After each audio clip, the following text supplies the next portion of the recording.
Hi అండి, నేను మీ నీల. Cabbage మనం రెగ్యులర్ కూరల్లా కాకుండా ఈరోజు పచ్చడి చేద్దాం రండి.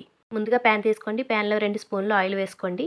పోపు దినుసుల కోసం శనగపప్పు, మినప్పప్పు అవి కొంచెం వేగిన తర్వాత వెల్లుల్లిపాయలు, జీలకర్ర, ఆవాలు, ఎండుమిర్చి, కరివేపాకు అన్నీ వేసి బాగా వేపుకోండి. అన్నీ బాగా వేగిన తర్వాత కొంచెం పసుపు కూడా యాడ్ చేసుకోవాలి.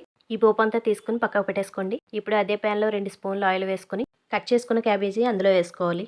వేడి వేడి అన్నంలో ఈ పచ్చడి ఎంత బాగుంటుందంటే చాలా బాగుంటుంది, ఈవెన్ టిఫిన్స్లో కూడా. తర్వాత 2 టొమాటాలు కూడా కట్ చేసుకుని అందులో వేసుకోవాలి. ఇదే టైంలో కారానికి సరిపడా ఎండుమిర్చి కూడా యాడ్ చేసుకోవాలి. ఇవన్నీ బాగా వేగిన తర్వాత మధ్యలో కొంచెం సాల్ట్ యాడ్ చేసుకోండి సరిపడా. తర్వాత కొంచెం చింతపండు, కరివేపాకు టేస్ట్ కోసం అన్ని కలర్ చేంజ్ అయ్యేదాకా బాగా వేపుకోవాలి. మన ఛానల్ సబ్స్క్రైబ్ చేసుకోండి, షేర్ చేయండి, లైక్ చేయండి, కామెంట్ చేయండి. వేగిన తీసుకుని చల్లారిన తర్వాత మిక్సీ పట్టుకోండి. మన క్యాబేజీ పచ్చడి రెడీ. టాటా.